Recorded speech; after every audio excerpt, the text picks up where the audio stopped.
Good morning. It's Thursday, October 3rd, 2013. I'm Elizabeth Hasselbeck. We start with a Fox News alert. The president finally brings both sides to the White House for the first time in the shutdown talks. In his message, again, I will not negotiate. I'm exasperated.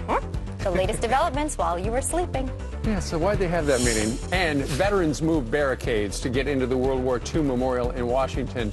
But did you know our government actually sent more people to stop those veterans from getting into the war memorial than the State Department sent to help people in Benghazi? That stunning story is coming up on this Thursday morning. All right, forget that he calls the United States an unexceptional parasite. Russian President Vladimir Putin up for the Nobel Peace Prize. Well, they must not have seen this, or they must have seen this picture that you're about to see. Maybe not. Fox and Friends starts now.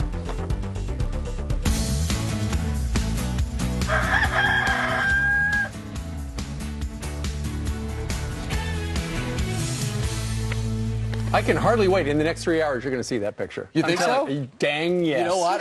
I'm going to actually cut and paste one together if we don't have a chance to see it. Man. But Vladimir Putin did the thing that gets you qualified for the Nobel Peace Prize. He rips the United States to George Bush. You got to make a choice. I thought you meant wrestling with tigers. That's true. Lions.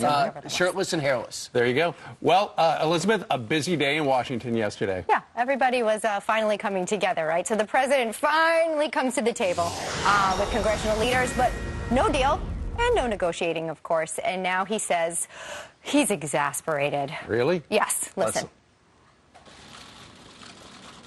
During the course of my presidency, I have bent over backwards to work with the Republican Party. And am I exasperated? Absolutely, I'm exasperated, because this is entirely unnecessary. Yeah, he went on to say, I have bent over backwards to work with the Republicans, and I have purposely kept my rhetoric down. Really? There's a lot of name-calling coming out from both parties, actually. But the president himself, even though yesterday he went on CNBC and was trying to take the high road, he was talking about, look, I've done everything except negotiate. He also, could the president possibly have tried to trigger a stock market sell-off yesterday?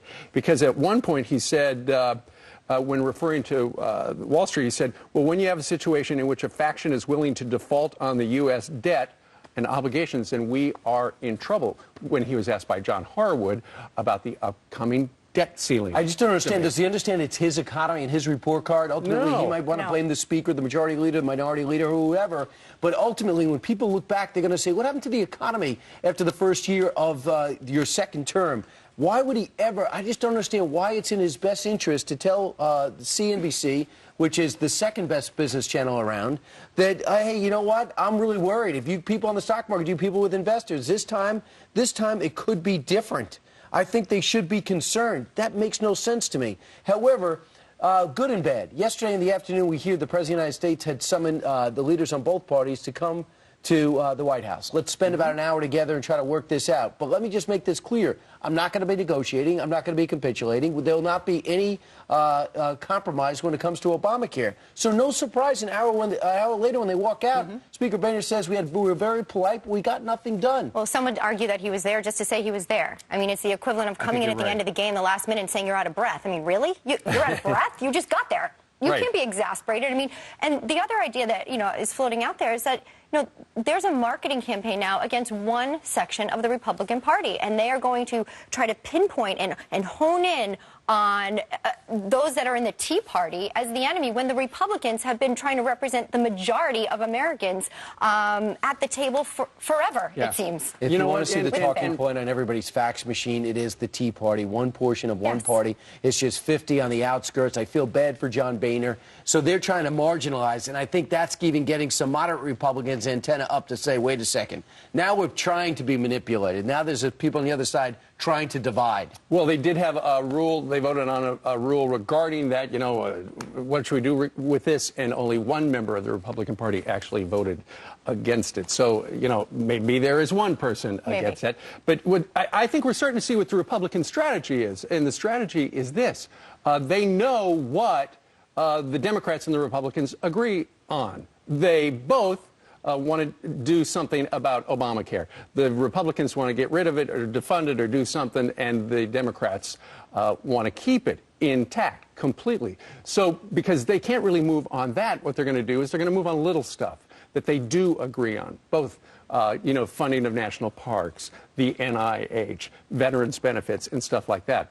And though Harry Reid says, well, we're not going to negotiate piecemeal, keep in mind Harry Reid did go ahead and negotiate when it came to military pay. So every time now that the Democrats vote something down, all the Republicans have to do is say, look, we're trying to get the country going, but you guys keep saying no, no, no, no. Well, unless it's their idea, of course, right? Right. And they have no ideas other than we're not going to negotiate. Right, or they'll say, okay, we're actually going to go in there. We're only going to make an exception when it has to do with the corporations because Obamacare website is not working well and it might not be up to speed with their capabilities for the next year. So we'll give them a delay, but we're not going to do it for the American people. We'll talk about veterans, but it has to come from our table, not yours. I just think there is a lack of, obviously, teamwork here, but leadership across the board. I mean, where is our president now to bring these two parties together and make things work for the American people? Because clearly they're not. Well, he's busy scaring the stock market. Well, I'll tell you what, there is, so far, if you do put it to the House, if you factor in some Republicans who have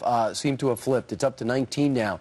If they do put it to a vote in the House, a clean CR would be passed, a continuing resolution that would continue to fund the government. A lot of people feel that way. And Senator Ted Cruz, evidently behind closed doors, got an earful from other Republicans who said, all right, Ted, now that we're here, what's the plan? And I saw Rand Paul on our channel yesterday and on a few others saying, okay, I admit this wasn't the best strategy, and it wasn't his, by the way. But this is where we're at right now. Let's have coffee today at 11 o'clock, and I believe he's buying. On the stairs of the Capitol. So is anybody going to show up? We'll find out.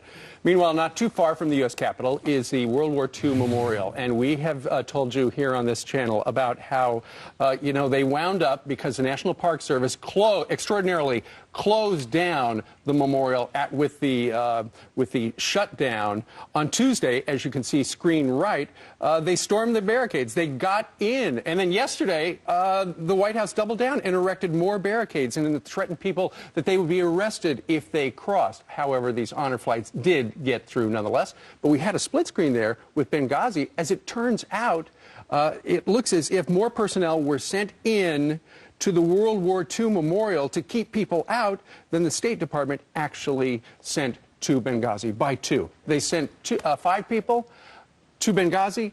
The White House sent 7 people to make sure that nobody got in to the war memorial. Right. Who is dangerous is the question. Who is dangerous? Right? Who is dangerous to this government? Now it seems also the SEIU has sent out fake protesters to the World War II Memorial. About 20 were there. Somebody noticed, one of the reporters noticed, this guy's wearing a McDonald's shirt. Yes. They started asking, what are you doing here? And then they asked another protester, how much are you getting paid? They go, $15. Yeah. So you're getting paid $15 by a union to go down and protest at a World War II Memorial, which is open air, where people can walk through. You actually need equipment to damage it out there, and I don't really believe that marble can get scuffed by a World War II veteran in a wheelchair, because those are the type of people that wanted to go there, whether it's an honor flight or just something they decided to do. During the 95-96 shutdowns, the Lincoln Memorial was never barricaded. And, in fact, all the war memorials were kept open. And according to the Daily Caller,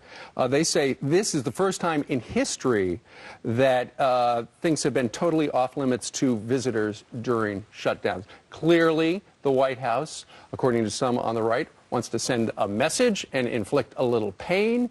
And they're trying to do that. But nonetheless, the veterans yesterday were able to get through, and good for them. Well, look, it's the same strategy that they had during the last crisis. Maximize the pain. It was a memo that came out, and that's what's happening today. Make people feel as uncomfortable as possible. Even if there's no federal workers, they also close some other parks. All right.